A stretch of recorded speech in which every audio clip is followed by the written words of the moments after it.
This is Inside Geneva. I'm your host, Imogen Folks, and this is a production from Swissinfo, the international public media company of Switzerland.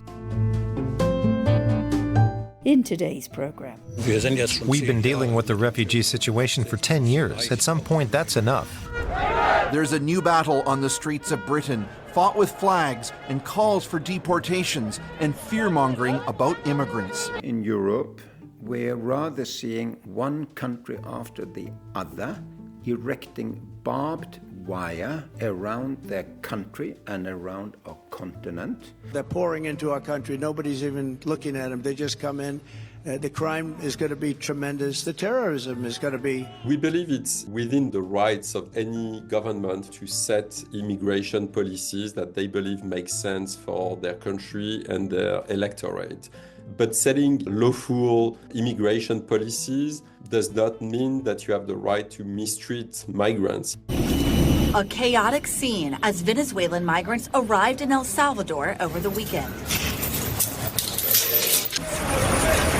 Tonight, families of some of those detained saying their loved ones are being wrongly accused. Overall, most studies make clear that migrant workers are not in competition with national workers on the labor market. In Western states, the medical sector depends on migrant workers. We are reaching a peak in terms of violent anti-migrant rhetoric, which has nothing to do with the reality.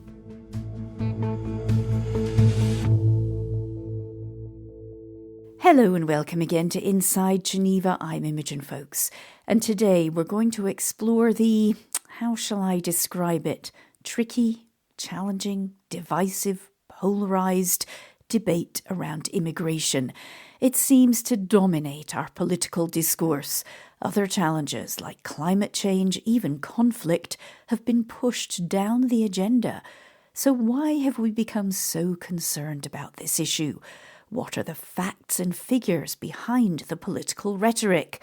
That's what we're going to talk about in this episode.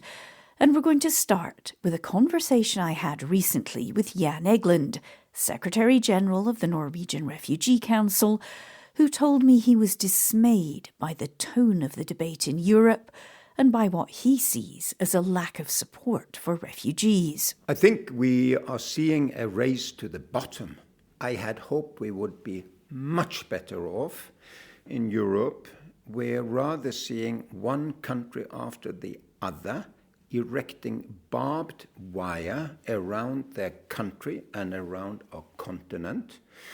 And it's in contradiction with the Geneva Convention of 1951, which was made by and for European refugees at the time. How come, where then the continent putting that convention to its grave just because we are not refugees anymore?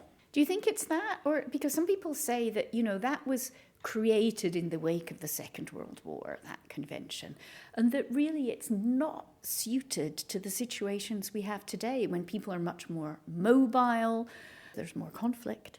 Well, there were millions and millions of refugees in Europe at the time. I mean, Second World War was horrific. Tens of millions were displaced altogether. In our time and age, also millions are displaced. The point is that we're much richer now, we're more nationalistic, we're more inward-looking, we're more xenophobic as Europeans and North Americans. We became so rich, we're not willing anymore to share protection in our countries. It's a battle of values, and we're losing this battle of values at the moment, so we have to fight harder for the people who are desperately seeking protection. But the thing is, people don't feel richer in Europe. They feel challenged. My own country, it's a common refrain. I can't get a house. I can't get a doctor's appointment. And they're blaming, rightly or wrongly, immigration and asylum and possibly mixing the two things up. Yeah, I disagree that it is these refugees that is the cause to many of the problems of an aging Europe. a Europe that is not producing as we should, has not been as innovative as we should, is not educating the young generations as well as we should. And that's the fault of the refugees or the asylum seekers. No, it's not. Actually, it will be a problem for Europe and aging Europe if we do not have people coming from outside. I met a very senior diplomat in Geneva who was justifying their government's quite savage cuts in foreign aid, who said, we've been spending this money for decades, and what has it improved? Absolutely nothing. I also hear that from some now. What's the interest of Europe to help in Africa and in Sudan and elsewhere? Why should we care? Because it's in harmony with our ideals and our interests. If you want to live in a stable world without uncontrolled migration, pandemics, wars, and insecurity, you invest in hope for people who have been displaced. It's a simple equation, really. Millions of people displaced by violence. They need to have hope. If not, we will learn to regret it in Europe because they will want to move, and there will also be instability very close to a continent. Just to come back to what you were saying earlier, you said we've become more inward-looking and more nationalistic and xenophobic. Why do you think that is? I think, number one, we've not been good enough at explaining how often we succeed. I mean, again, in Syria, I've been to places where people returned from after 12 years of displacement. And the school that my organization, Norwegian Refugee Council, helped rebuild, the children were singing in jubilant of having returned to their ancestors' land, and we were helping people rebuild their homes. Those kind of success stories were not getting to the taxpayers who believe it often is a hopeless case. And then we forget that if there's instability in the world and no hope for hundreds of millions of people elsewhere, it will come to haunt us as a continent. We need to go from this race to the bottom. Of course, we have to receive people, as we've done now for generations, if they seek protection. If they don't need protection, of course they can be returned. We cannot end European civilization and solidarity like this. How come we are putting the Refugee Convention and the right of asylum to its grave? It is contrary to what we believe in as a European civilization. So, dismay about what's happening in Europe from Jan Egeland. Meanwhile, events in the United States are causing alarm among human rights groups. Thousands choked the streets of downtown Minneapolis. The U.S. has sent hundreds of mostly Venezuelan migrants to be held without trial at this mega prison in El Salvador. The roundups by Immigration Control Forces, or ICE, and in January, the shooting of protesters were shocking to many. I just saw a video of more than 6 masked agents pummeling one of our constituents and shooting him to death. Mourners left tributes on a frozen snowbank, the site where Alex Preddy was shot and killed by federal agents. And the world needs to respond to this. Because we are fighting for our democracy in our country. Philippe Bolopion is Executive Director of Human Rights Watch. He doesn't argue with the US policy on immigration, but he has big concerns about how immigrants are being talked about and how they're being treated. We believe it's within the rights of the US government, or any government for that matter, to set immigration policies that they believe make sense for their country and their electorate. So as a human rights organization, we are not a pro-immigration organization per se, but setting, lawful immigration policies does not mean that you have the right to mistreat migrants, even migrants who are undocumented in the country. And very sadly, that's what the US administration is doing. It's rounding up Venezuelan migrants in the US and sending them to El Salvador, to prisons where they are being tortured, where they are experiencing sexual abuse. And that's a clear violation of human rights norms. So the Trump administration is within its right to set, the immigration policy that it wants, that its electors want. It's within its right to control its borders. It's not within its right to send migrants to be tortured in another country. It's not within its right to detain migrants in inhumane conditions.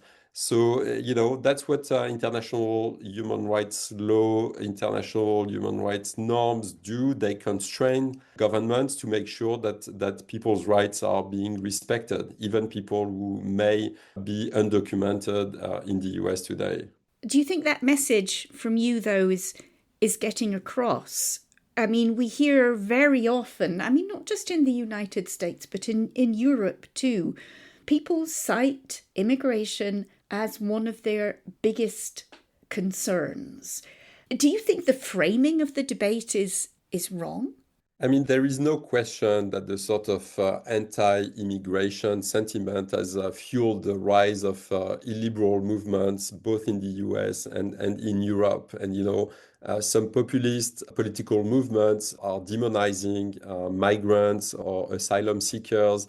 They are making them responsible for all the ills of the societies. They are demonizing them in ways that are extremely dangerous and sort of contrary to human rights values and human rights norms. So I think we need to separate what is a sort of a legitimate political debate about how to control immigration in any given country from what would be more in the range of hate mongering, from demonizing entire communities, and cheering at times the violations of their rights. Even people who are illegally in a country have rights that have to be respected. There are due process. There is a rule of law in the US, in many other countries, and the Trump administration is crossing these lines every day and is not only demonizing immigrant communities, but violating their rights. We see that with the practices of ICE in Minnesota, masked agents who cannot be identified, who use policing methods that are improper and unlawful. 2 people who have been killed in just the last month without any lawful justification. So these trends are very dangerous, and they do fuel the rise of illiberal movements. It's interesting that you've used in your last answer there the word demonizing a couple of times, and that was actually my next question is, do you fear the consequences of the kind of language that is used by some political leaders about immigrants? We've heard how President Trump, for example, talks about members of the Somali community.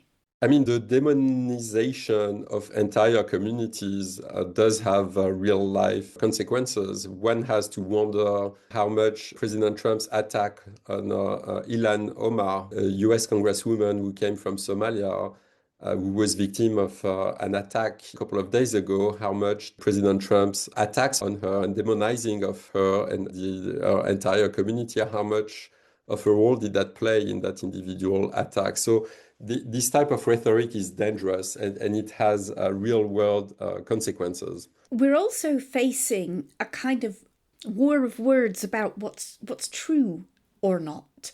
So when I talk to some of my friends and colleagues in the States, many of whom, because of limited holidays and cash flow issues, have not been to Europe for a very, very, very long time, they do ask me, how are you coping with all the crime? And they mention this phrase, civilizational erasure, which we saw in the US National Security Report. How do we work on combating something which I think many people in Europe would say, that's completely the wrong picture of how we are? Yeah, it's clear that the Trump administration is, flirting with white nationalist ideologies, a sense that, the European civilization is in decline, is openly supporting illiberal movements in Europe, and is trying to draw strength from that. So These narratives are, of course, dangerous. They are toxic for many communities. They are playing into some of the worst tendencies of the electorate in some places who, resort to scapegoating entire communities. And they believe that, they can renege on the rights of these communities. And they don't think that eventually this will come back to haunt them, that their rights will also be on the line at some point.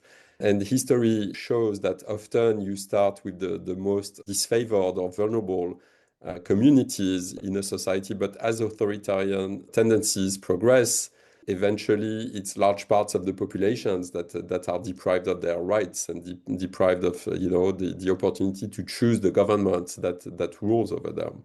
Do you think that's an increasingly difficult argument to make, though, in the current climate? We're moving more towards this idea of sovereignty, nation states, us, the indigenous population, even personal identity, that whole principle of human rights being universal is getting lost. It might not resonate with people if you say to them, look, if you harm somebody else's rights, even somebody you don't like, you disagree with, you wish didn't live on your street, in the end it's going to be bad for you too. I think ultimately people want their rights. You see it these days in the US when the sort of reaction to the ICE practices in Minneapolis, where the Trump administration is clearly under pressure. We wrote a report about the torture of Venezuelan migrants that was aired on 60 Minutes. These things matter. The facts do matter, and Human Rights Watch is really well positioned, actually, to establish those facts. In a world where the Trump administration is promoting, fake news and alternative facts. At the end of the day, if you can bring the real facts to the table, you can influence public opinion. And that's one of the problems around the immigration debate. There are opinions and there are impressions.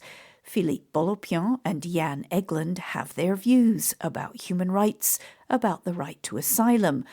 But some communities do feel genuine concern about immigration. On immigration, I think Europe was foolish.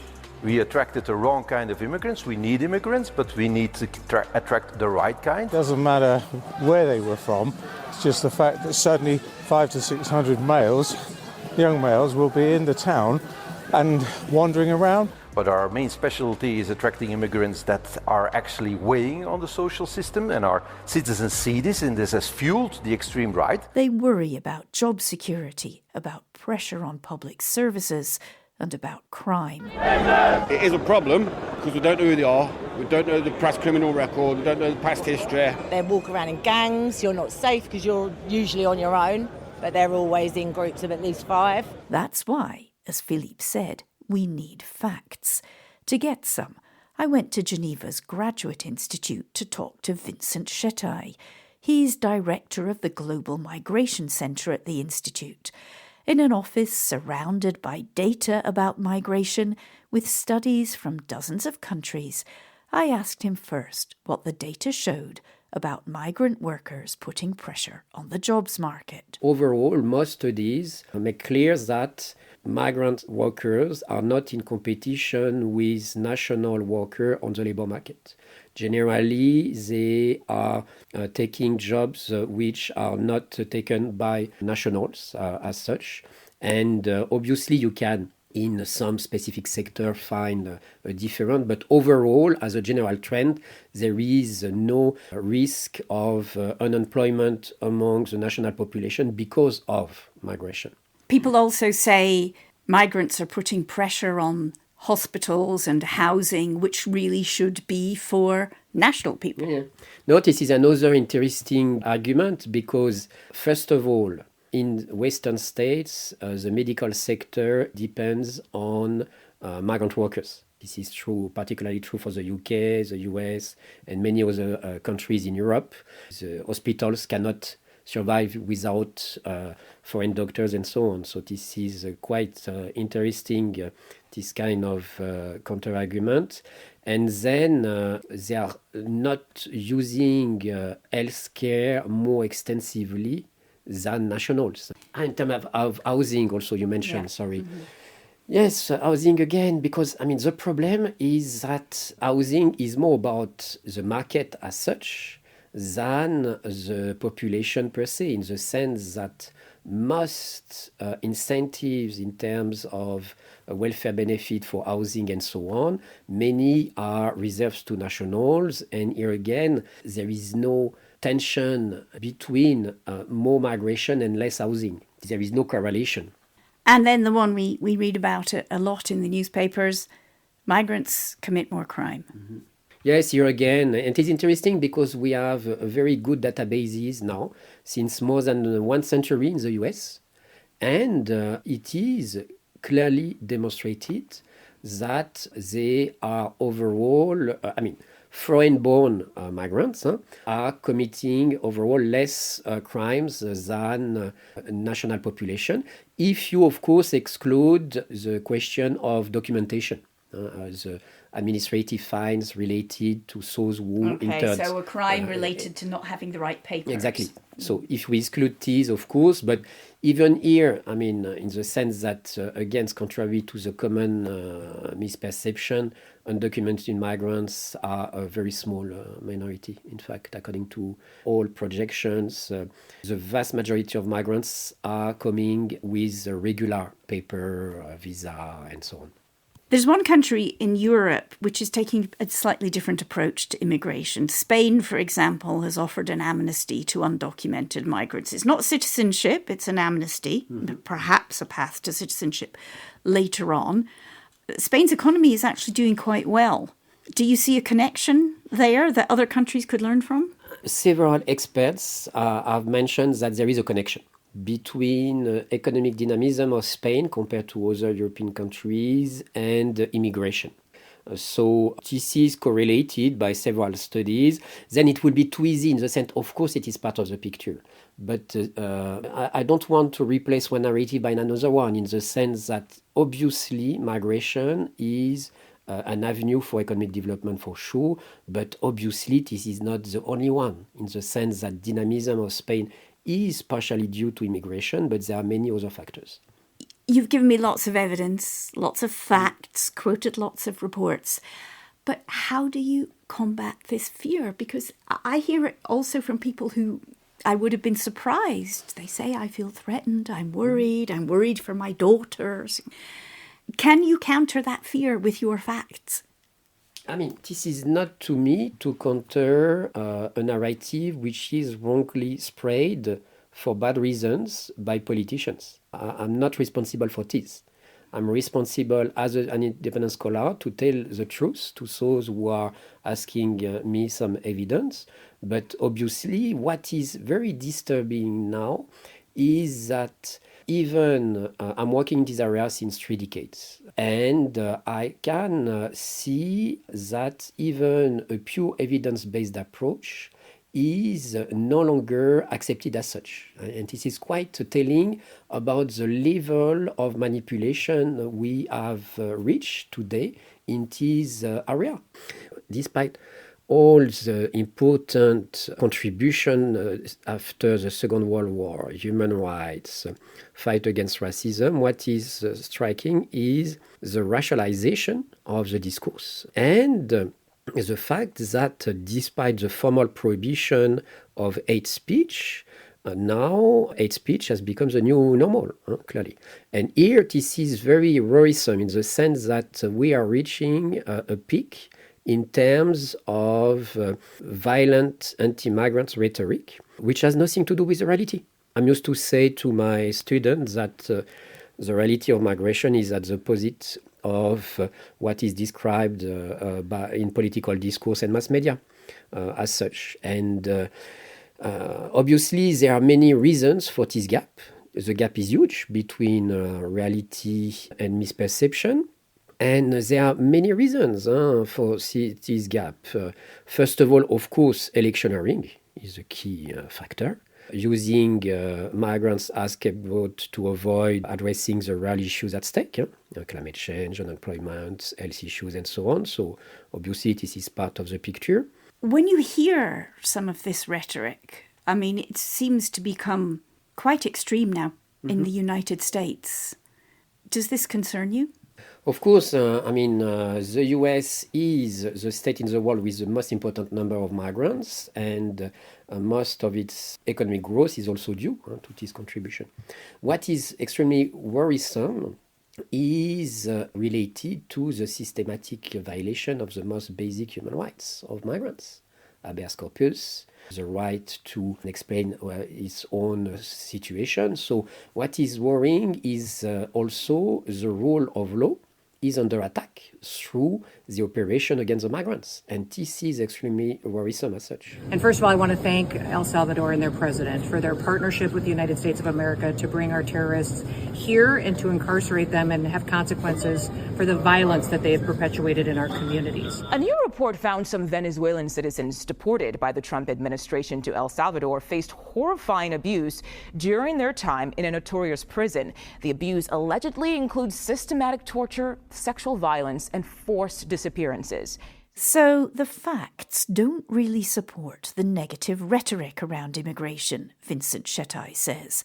But, as he points out, facts and often the institutions which produce them are not really trusted anymore, at least by some sectors of the population.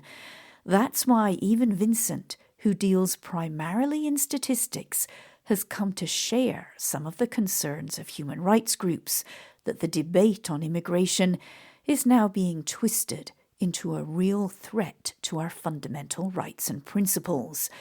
Human Rights Watch's annual report for 2026 warns that our global system of human rights is under threat.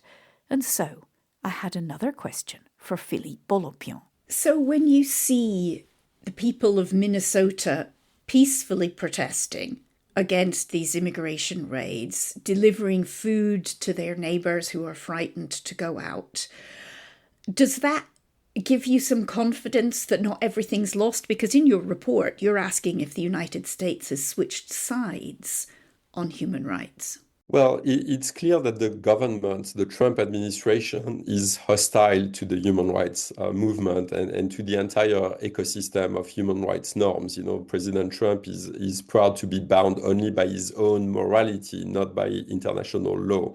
He's proud to order unlawful strikes on the boats of alleged drug traffickers in the Pacific or in the Caribbean, for example. So the US government doesn't speak for the entire American people. And ultimately, you know, that's where the response lies to protect rights. It's in electors, voters who demand their rights, who protest the abuses of power. And, you know, ultimately, that's a battle to be won in the electoral system. We do not take political positions as a non-profit organization. Human rights is our mandate. And these days, it's hard not to see that the Trump administration is raising a fundamental challenge to a lot of the rights and values that the American people have fought for. We see a deterioration of democracy in the US, a rapid deterioration of democracy and an attack on all of the pillars of this democracy, all of the checks on power for the president. And it's a dangerous slide, and it really has consequences for the entire world. And that brings me on to my very last question, because if we broaden it out from the United States, although obviously there is an awful lot of focus on the US at the moment, there are millions of people, including the listeners to this podcast, who do really want to stand up for their rights, and they want to keep them. What should they be doing? I mean, I would say that, you know, aspiration for human rights is a very enduring feeling. You know, you can see that people, even when they face tremendous odds these days in Iran, for example, risking their lives to march on the street to demand basic human rights. It's a powerful, enduring idea, one that authoritarian governments around the world are trying to smash, but they never can do that durably. And so, you know, often people who study democracy say that democracy dies with a whimper, not with a big bang. It dies through 1,000 cuts when people renounce their rights. So I think if we are to push back against this trend of receding human rights, receding democracy, it's really for people to rise up wherever they are and do whatever they can to not tolerate, an encroachment on their basic rights.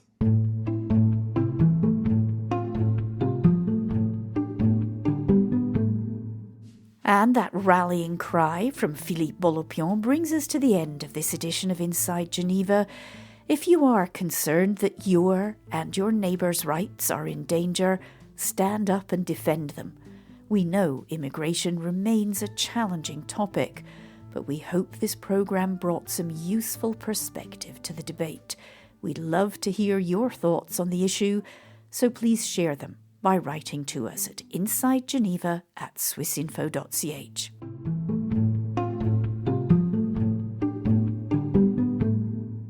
Next time, to mark International Women's Day, we'll be looking at the situation for women in Afghanistan and asking whether the world has forgotten them. Join us on March 3rd for that episode.